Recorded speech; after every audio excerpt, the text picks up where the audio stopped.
আজকে আপনাদের বলবো পৃথিবীর অবাক করা কিছু ফ্যাক্ট, যা শুনে আপনিও বলবেন मज़ा आया। তো চলুন শুরু করি।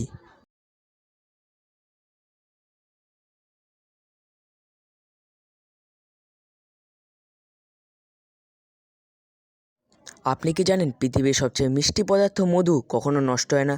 1000 বছরের পুরনো মধু আপনি ইজিলি খেতে পারবেন। মধুকে বলা হয় গোল্ডেন সুপারফুড।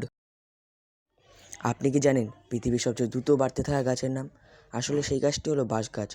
একটি বাঁশ গাছ দিনে প্রায় 35 সেন্টিমিটার পর্যন্ত বেড়ে যায়। এটি অবিশ্বাস্য হলেও সত্য।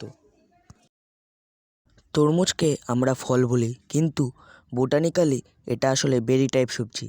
কুমড়ো আর শশার মতো একই পরিবারে পড়ে, তাই তরমুজকে শুধু ফল বলার ভুল করবেন না। যদি ভিডিও ভালো লাগে তাহলে ভিডিওতে একটি লাইক ও চ্যানেলটিকে সাবস্ক্রাইব করতে ভুলবেন না।